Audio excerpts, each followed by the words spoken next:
If there's one thing we've learned about business and life, it's that people are the X factor. They constantly surprise us, both in amazing ways and not so much. We're Ben and Syya, and welcome to the Gnaw on This Business Bytes podcast. This show is all about real life things we all deal with every day, how they relate to business, and how to make some sense out of our daily chaos. Welcome to the show.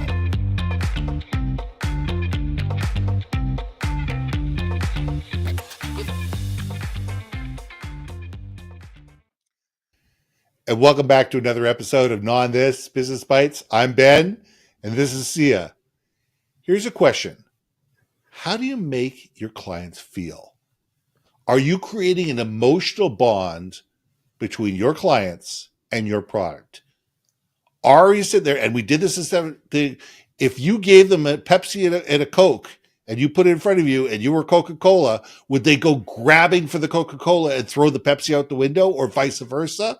Or would they say, it's just bottled water, carbonated bottled water with some sugar in it. It doesn't really matter what it is. Have you created an emotional bond where all of a sudden, it doesn't matter how many of your competitors are in the room, they're talking about you. And they're reaching to deal with you. And they're reaching in their pockets to do business with you because they believe that your product, your service, your customer service, your people, your brand is worthy of their attention. Syya, let's gnaw on this. Woo-hoo-hoo. Let us gnaw on this. But first, let me enjoy this wonderful, toasty, warm cup of coffee in my hand because it just feels so And whose coffee good. is it? It's an Addison roast, so it's Yes. a local roaster. There we go. But it's Ethiopian blend because we like a Ooh. little bit of fruit forward in our coffee. But look, let me tell you something. This is a cup of coffee. This is a cup. It functions and it serves its purpose. Whatever's inside here, we could have touched a little bit of Bailey's in it, depending on the morning. I'm kidding. I'm not, people. Trust me. Compulsion strong, there are some days. Hey, But, the sun's over the yard arm somewhere. I'm not judging.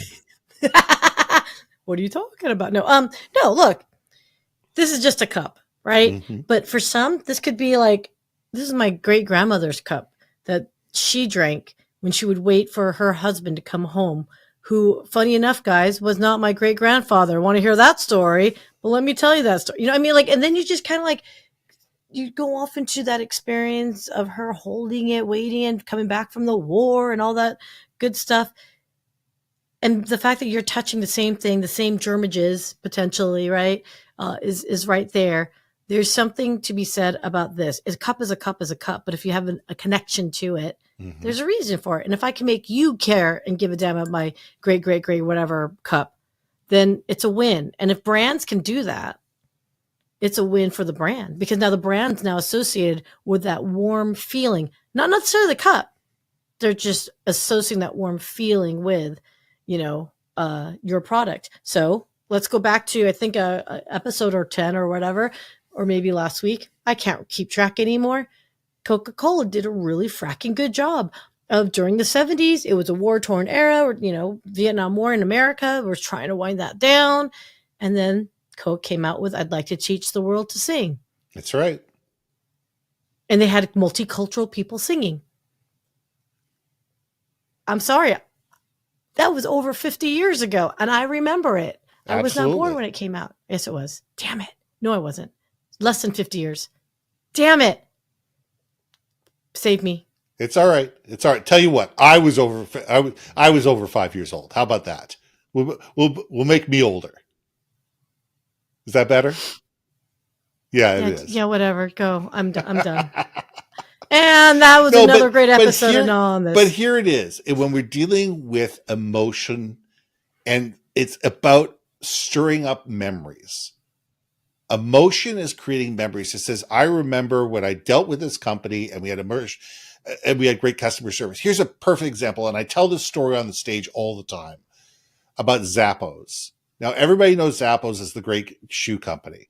There's a story, and you know what? I don't even know if it's true or it's not true, but I tell this story anyway. And it's about a guy that calls up Zappos customer service and he goes, I don't know what to do. And the customer service says, how can I help you? He says, my wife died last week and 10 pairs of shoes showed up on my doorstep this morning. He says, not a problem. Have you taken them out of the box? No, I haven't taken them out of the box. He says, leave them in the box. I am emailing you a return label for them. I'm crediting your credit card as we speak. We will take care of it. There will be someone there from UPS or FedEx or whatever it is later this afternoon to pick that box up. Just give it to them. They will take care of it, and you're taken care of. And he could have left it at that. And that same Zappos representative found a local florist, called the florist up, got a floral arrangement, had it sent to the house, condolences of Zappos. Do you think that story hasn't driven an emotional tie to thousands and thousands and thousands of people to sit there and say, it wasn't about the shoes? Yeah, okay, Zappos had to pay a return charge. Okay, maybe it cost them $50, $100. Who cares? They took care of the person. They made that person feel that they were listened to, understood, and valued. They created an emotional attachment to that person. And that person, for the rest of their life, and me, and probably another 50 people I know, have told that story from stage to thousands and thousands and thousands and thousands of people. And what that's done to elevate the Zappos brand, along with the other hundreds of stories that are probably out there like that, shows that the people at Zappos care about the people they're doing business with. It's not just a transaction. It's about making people's lives better. And when you think that the company that you're working with is there and they've got your best interest at heart, it's really irrelevant if they're $50 more money or $50 less money. You're going to buy from them because you have that emotional bond. Now, way too few companies realize this. Way too few companies do this sort of thing. It says, well, you signed off on it. It's your fault. No, okay, your client made a mistake. How can you fix it together? How can you meet them halfway? So you're not going to lose money, but they're still going to feel that they're being taken care of. How can you create those bonds and that emotional connection? Because once you do that, it's amazing what can happen next. It doesn't have to be grandiose gestures either. It doesn't. Like in the back of mine screaming. And again, I know we sound like groupies, but I know you and I have goals in life. Mm-hmm. But, I was at Disney World in January. I worked at Disney for almost 7 years in California. And I would just see so many stories. As a cast member, I would see these kids who I worked at a restaurant called Goofy's Kitchen. Shout out Goofy's Kitchen. Yay. OG crew. Where, it was the beginning idea concept of dining with characters. Right. And that's how old I am. Anyway, so the kids would buy autograph books, right? And a lot of times these kids just, because of the rotation, timing, and just the way they had things to do, and mom and dad are like, we're not waiting 20 minutes for Cinderella to pop out. You know what I mean? So a lot of times, we would just say, hey, I don't know if we can get, Tigger to come back out, but would you like me to get his autograph? And the thing was, we could have easily just gone backstage and just went and call it a day. And, and the parents would have been like, whatever. But we never did. Like, all of us never did. We still had the integrity of, if I were that kid, would I want a bad autograph of Tigger? Because when you're a character, you actually get trained. You get trained how to give a proper signature. Exactly. Right. And so we would always go backstage and we'd find the where the characters hung out and rested, and we'd ask them, we're like, can we get some autographs? And it was just so funny because they were like, yeah, no problem. And this is their breaks. Yeah. But to come back with it, and sometimes we would have like little pins or things that we could give away just to nominally, like, sure. Tigger says sorry or whatever. I remember once we did this with a child, and the parents, it was their annual trip to Disney. That was their big trip for the family. Every year they would come back, and every year I would take a picture with this little boy. And Nice. so it was like over the course of 7 years. Oh, that's got to So, be cool. so it went from being a 6-year-old to a 13-year-old. Okay. Well, he was 13. And at that point, I'm like in my like mid 20s or so, mid to late 20s. And I was actually about to leave. It was my last year. And I guess he had a crush on me. And his parents were like, oh my God. Because he was a big boy who was taller than me at 13. And they're like, oh my gosh. Because it used to be he would sit on my lap. Yeah. But now that he was older, I'm like, I'm not sitting on your son's lap, you guys. He's 13. Hell no. No, it's But not it was happening. just, but it was funny because I did give him a hug, and it was just like one of those things. And they actually ended up giving me a book of all the pictures of us over the years together Oh, as a nice. goodbye gift, because I told them I was looking to leave, and then the next year they had it just in case. And oh, I'm making my heart break, but it's those little things that come back to you too, I guess, is what I'm trying to Absolutely. say too, right? So it could be something nominal, something like a Tigger signature, and it could be grandiose. I mean, man, sending flowers, that's a fracking sweet gesture. Absolutely. Whew. Absolutely. I mean, I remember forgetting, this is going back nearly 20 years ago. And I had a brand new client, a potential new client, and we had to make custom jackets. It was for a police force, and we were making custom jackets, and it was part of the RFP, part of the request for quotation. And they paid me $600 to have this jacket made. And there was 3 vendors, and we were all supposed to make a jacket and then have it submitted by a certain day. Well, long and short of it is, my vendor in China messed the jacket up. Absolutely messed the jacket up. Horribly. One sleeve was shorter than the other. The zipper wasn't to specification. Something, I don't know what happened, but and I called my client up, or the potential client up. I said, look, I can't give you this jacket. It looks horrible. I'm embarrassed. My vendor in China messed up the jacket. It's my fault. The first thing I'm going to do is I'm going to refund you the money. I'm going to refund you the $600. Don't worry about it. I'll just tell me how you want the money back. We'll get a check out to you guys today. Second of all, if you have to blacklist me from ongoing bid processes, I totally admit it, because I'm not going to have you look bad because of my mistake.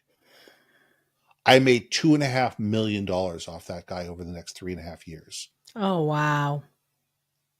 $2.5 million in additional revenue because I ate a $600 thing, and I actually took the time to do the mea culpa and said, hey, listen, I'll fall on the sword. Yeah. It's my fault. Let me fall on the sword. And he and I became really good friends. That's nice. But for me, it was sitting there going, you create an opportunity to make your clients look good. You give them an opportunity to have a story to tell. And the same thing, you do the right thing. And if you usually do the right thing, and if you take care of your clients and you treat them like human beings, and you treat them as if they're someone special, it comes back to you 100-fold. And it may not have been him directly that gave me $2.5 million, but he went around and told other people about me at the same time. Right. And, that story ends up spreading. And you never know where the good karma is going to come from, but you certainly know where the bad karma is going to come from.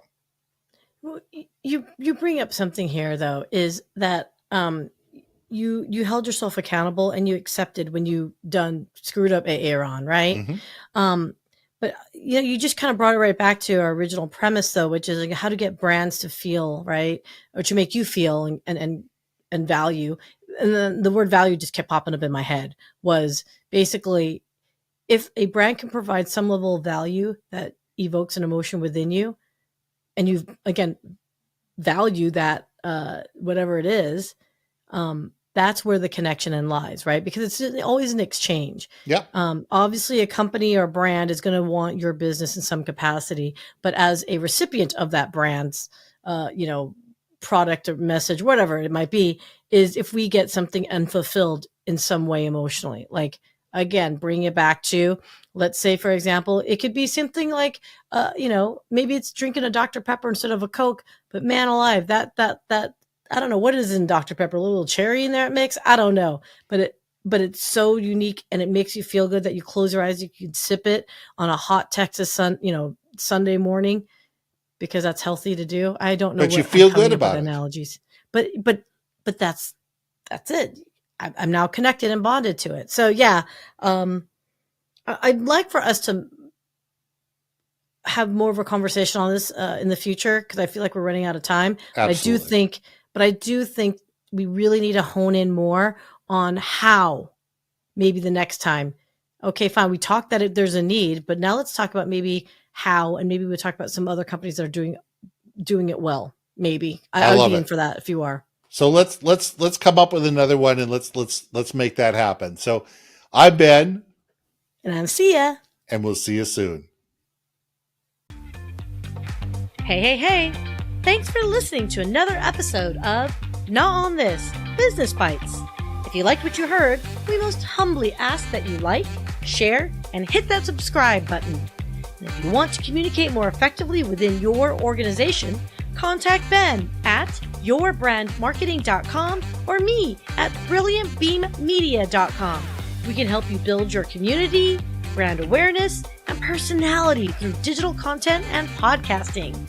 We cannot wait to hear from you. So see you next week for another episode of Gnaw on This Business Bytes.